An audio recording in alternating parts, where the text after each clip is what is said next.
Hi there. This is another fireside chat without the fire. Today is still November 24th. It's still Thanksgiving 2021. And I just turned the video back on so I can talk some more about whatever I want to talk about. We're still working on my fiddles. I'm still working on that. And I guess the one thing I wanted to say too, because all my Aubrey stuff, that's almost over. They got them found them people guilty, but you know that lady with them shoes, with that, talk about that boy, that lawyer lady for the McMichaels. She's a lawyer for, I think she was a lawyer for both of the McMichaels, the son and the father. But when she came out and made that comment about that man's toenails, now you know that is just as low down as you can go, because what does the fact that man's toenails have to do with the price of tea in China? I don't understand why that judge didn't just pick up his gavel and throw it at her and hit her in the head with it. Because what does the man's dirty toenails have to do with the price of tea in China? She said something like it. He didn't even have on socks to cover up his dirty toenails. Well, filthy toenails. I don't know which word she used, but you know, wherever she went to school, she need to go get her money back. Because that was totally uncalled for and unnecessary. But when you watch these people, all this Ahmaud Arbery stuff, and that same thing with that little boy Rittenhouse child, the one that got off scot-free. When you watch all the antics that went on in those courtrooms in both of those cases, if you watched it, if you pay attention, because you're grown now, you would see that these are no different from some of the antics that was pulled off in our court. You know, that's what these lawyers do. They come up with whatever they got in defense, whatever argument they're trying to raise and what they're trying to present, they're going to do and say whatever they have to do and say to try and win the case. So they can influence the jury and all this other kind of stuff. So it ain't no different. It was a kangaroo court for us. You know, I went up there, did my little tap dances or whatever I had to do. And, you know, like I said, the deck was stacked against us from the beginning. It was already biased, and the people already knew they were going to give the kids to the mother because they want to, what they gonna justify, you know, she was the victim. They want to give the kids to the victim's family and just trying to appease her. So, like I say, the deck was stacked against her. But once you talk about these alpha men, then everybody want to feel sorry for the alpha male. You know, they're ready to be the alpha male, of course, in this case. But the minute you get out here and you get to tap dance and you fickle, and you don't know who you are, where you're going, what direction you want to take, and you're changing all the tenets and the practice of your faith, and you just want to go on a cult journey, I don't think that's alpha male anymore, man. You just Zeta. You done jumped out of the alpha male category, because alpha men are leaders and know what to do, and they got their head on straight, and it's okay to follow their lead. But once you start acting like a Zeta, nobody want to follow you, because you go where nobody like, follow me, got that team, follow me, nobody know where you're going. Because you're not acting right. You people don't know what's coming down the pipe. So anyway, that don't make no sense, and I don't even know why I started talking about that. All I was doing is saying, you just watch the antics that these people pulled in court.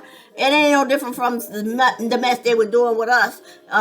You know, coming up with anything they can do. I was on drugs. I abandoned my kids. I neglected my children. None of that was true. Elizabeth knew it wasn't true. If it was true, you know, Reggie was smart enough when he filed for divorce. All that junk would have been in the divorce decree. It would have been something like, you know, I'm leaving her. I need to get out of the marriage because, you know, she crazy. She abandoned the kids. She neglected the kids. She's not a good mother. But none of that was in there. They did the catch-all phrase, irreconcilable differences. So, that's just like the lady talking about the boy toenails. It ain't got nothing to do with the price of tea in China. You call yourself a born-again Christian, you're willing here to love and serve the Lord and show people what Christianity and what love is. Do unto others as you have to do unto you. Love thy neighbor as you love yourself and all that. And then you come up with something irreconcilable. How did that happen? Don't make sense to me. But anyway, it makes sense to somebody. So, they did what they did. But it's all good. You move past that, and you go on and you make lemonade out of the rest of your life. I made lemonade in school. kept myself occupied. You know, when I was growing up, there's no reason I would have ever imagined that we wouldn't be having, with my family, having the Thanksgivings and Christmases and celebrations and stuff that we had when I growing up. You know, growing up, you know, we always had a house full of people. Because it was us. We were a house full. And, you know, you stay up all night cooking and rattling pots and pans and, you know, just making the meals. And stuff like that, doing all the celebrations and all the decorating and all that. I never imagined that I wouldn't have been doing that with my young. But, you know, when the devil get his hand and stuff, ain't no telling where you going to go, where you going to be headed. And so I just had to make the best of it. You know what I mean? Losing my grape. My grape cut. But anyway, so did I talk about that? The lady talking about that boy toes. Talk about toenails. I think I said that already. And you know what? Maybe that boy, after he got finished running, maybe he purposed to go and get his toenails done. But we'll never know because he never got to finish his run. So for her to say that something was wrong with the boy's toenails, I mean, you know, maybe he's going to get toenail done. Or she's standing up there with her Spanx on and all the things that she got to wear, all her accentuating accessories. Maybe he's not as vain as her. So like I say, you know, these people be coming up with all kinds of stuff to try and influence the jury and try and get people to vote their way and stuff like that. Make the ruling in their favor. Yeah, so they had a good time. They had a good time with me. Coming up with all the stuff that they had to throw out there. And to have my kids snatched away. I ain't stand a chance, but I tried. That's all you can do. You put your best foot forward. But anyway, I hope y'all are having a very happy Thanksgiving. Enjoying yourselves. And let's see, I was trying to think of what else I could talk about. Now, when I was the Aubrey and that little old boy, a Rittenhouse child. Anyway, and now you can say about him. He got off scot-free. But anyway,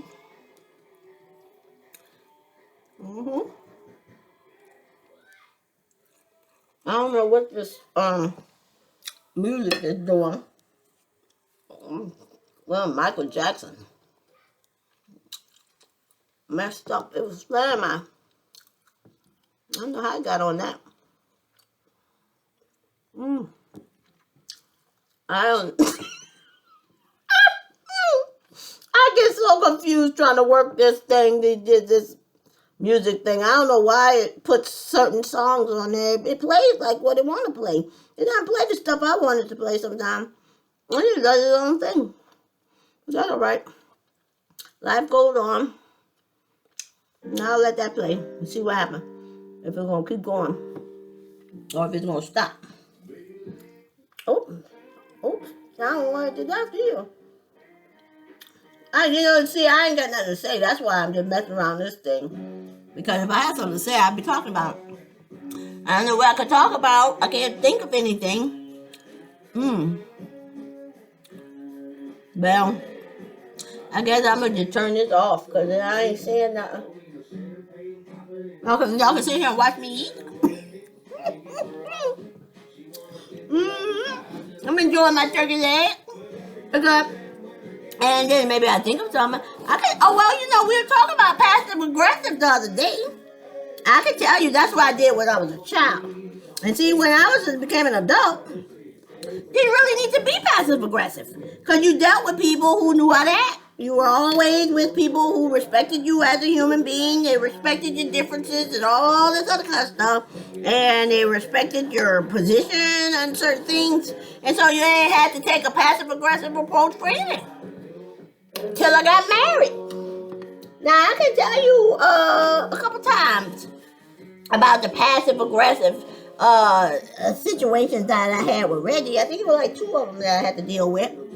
that might be worth talking about, because I ain't no angel. You know, when people take you out of your comfort zone, when people, you know, you're easy going, you go with you're easy going, you know, you're playful, you like to laugh, all of these good characteristics, you're a team player and all of that stuff. When you come across people like that, you don't want to take people out of that zone, because when you do, you don't know what you might get. So if she's easygoing, she's a team player, a happy-go-lucky, all these kind of things that's positive, and aim to please, and all this other kind of stuff.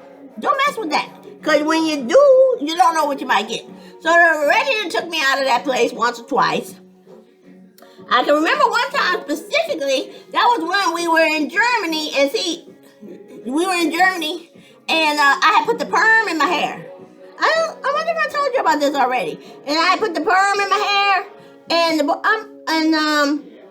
my hair was, but the perm was starting to burn. And so it was three things that needed to happen. I needed to get the perm out of my hair, the baby diaper needed to be changed, and Reggie's sandwich needed to be made so he can take to work. Okay, so I asked the man if he would change the baby diaper, and I'd go make the sandwich so I can go and get this perm out of my hair. So the man said he didn't go to school 30 years to change diapers. I wonder if I told y'all this already. I sure had. That's the thing about when you're making these videos, you don't remember what you were talking about already. So he told me he didn't go to school 30 years to change diapers. And then he said, and you will make my sandwich.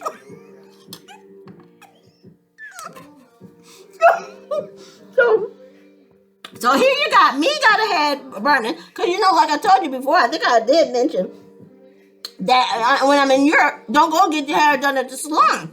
Because then people going to put that line in your hair and mess you up, hair be falling out. So that happened to me in Germany. Or it was France. I can't remember Germany or France. I'm inclined to believe it was Germany. But it could have been France. But I know not to do it. So anyway, I had to do my hair. I was doing my hair at home. So did my hair at home, had the perm burning.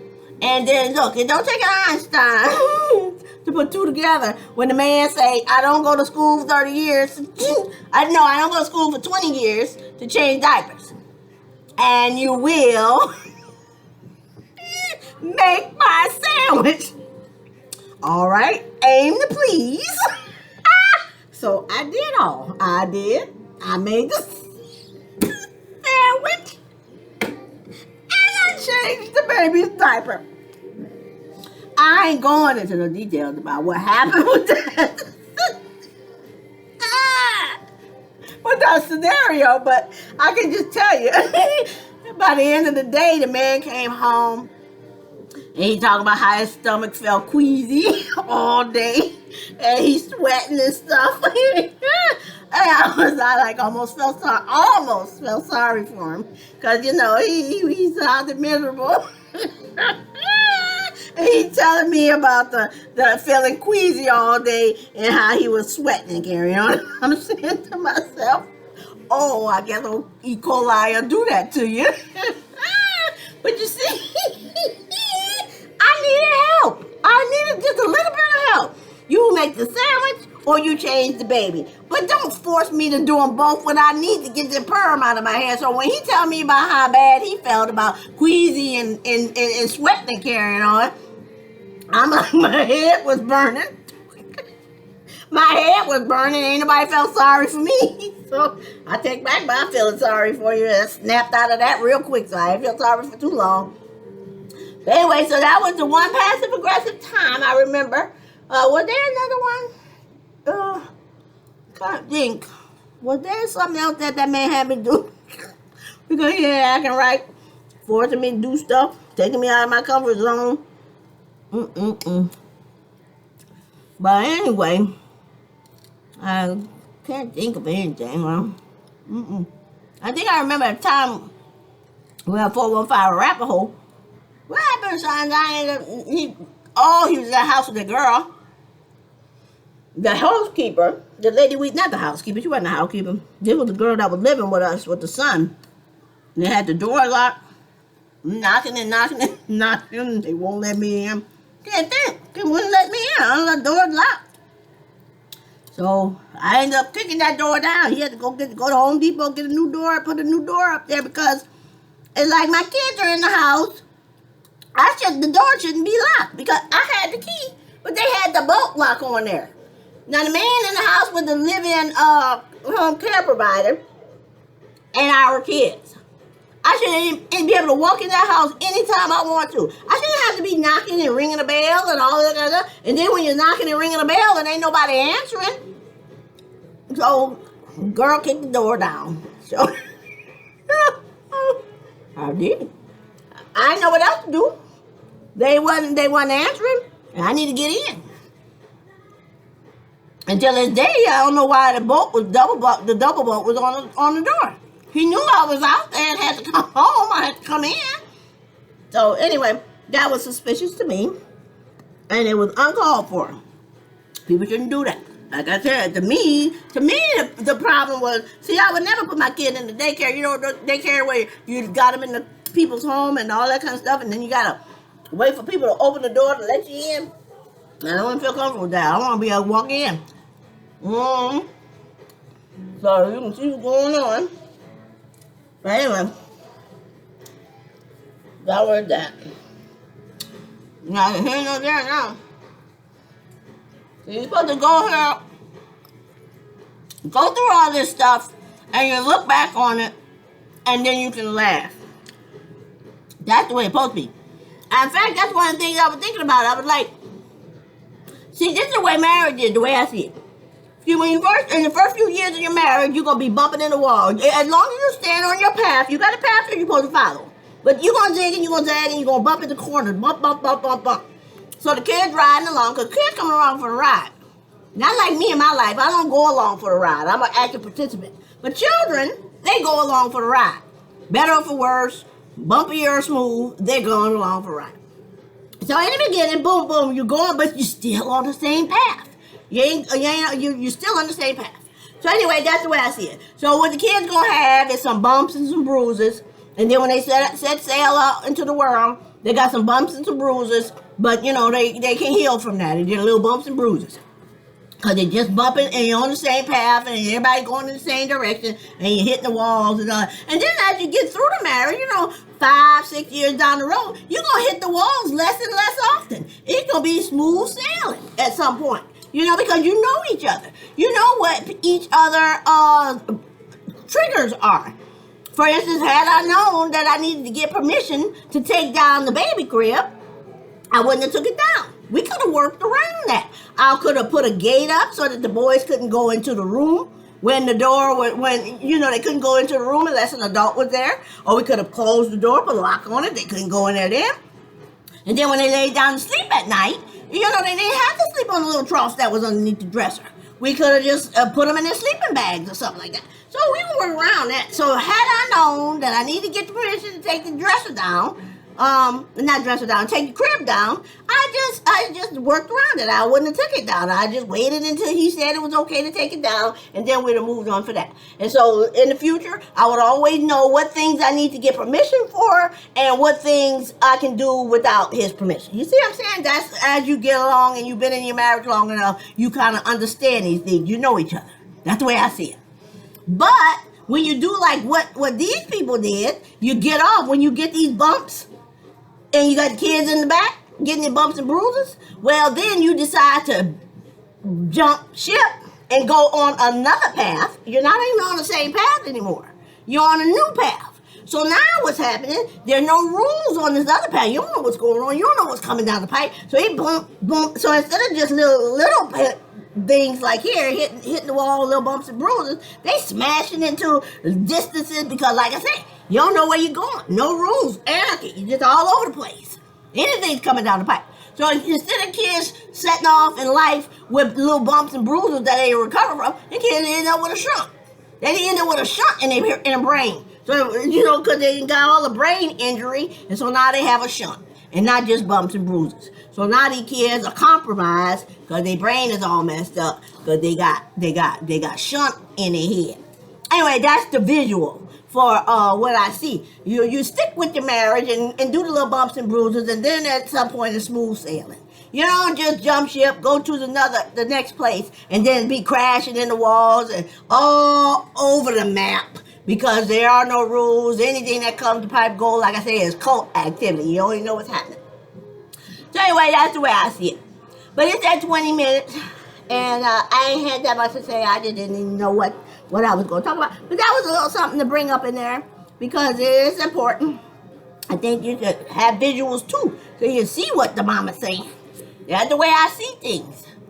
You know, I'd rather my kids step out into the world with some bumps and bruises because they passengers in whatever road and ride Reggie and I on, as opposed to end up with a shunt in their brain because they all over the map and they crashing into stuff because ain't no rule. It's all anarchy.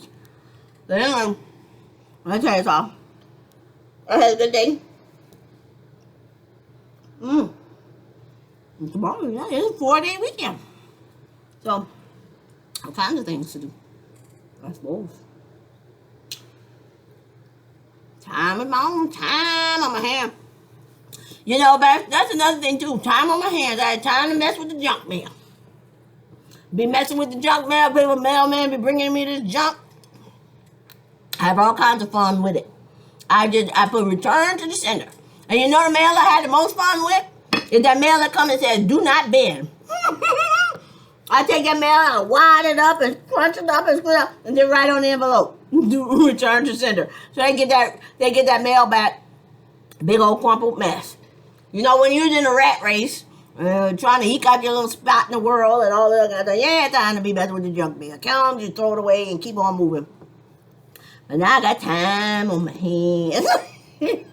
So I better play with the junk mail. They come in here, something says second notice, third notice, all this. I don't even know what it is. Something like health policy or insurance or something they trying to sell you. And it says on there in big red letter, third notice. I write on there, so, exclamation, exclamation, exclamation. I say so, and then put the exclamation points. And say return to the sender. So anyway, anytime some junk comes, I just return it to the sender. I don't throw that stuff away. I pay for my garbage pickup, so I ain't gonna be putting that junk in my trash can. You know, I learned that from Germany. When I sent the kid Q to school, he was going to the German school, and we were sending. You know, Americans, we use everything in disposable. You know, the little juice boxes, throw them away. The little sandwich bags, throw them away. The little snack bags, throw them away. They're all disposable. But anyway, so that's the way we was packing lunch, the normal thing with all that disposable stuff. I mean, yeah, with all disposable. And the trash, you keep coming back to the house when they bring his lunchbox home. It'll all be right there in the lunchbox. I said, I wonder why they sending the trash home. So after about a week, we got a letter that said, put the stuff in reusable container. I said, oh, that's what it is. Because Germans, they were way before us. They were all into the recycling bit. And so they told us to put the stuff in reusable containers. And so we started sending this stuff in the reusable containers. And I explained why they were sending the trash back to us. But that's what I do now with the mail. People sending their junk to me. I'm not putting it in my trash can. I pay for my trash pickup. I send it right back to them. And you throw away your own trash. But anyway, what are you going to do? But anyway, let me turn this off because we had 24 minutes. I'm going to see that. Turn it off.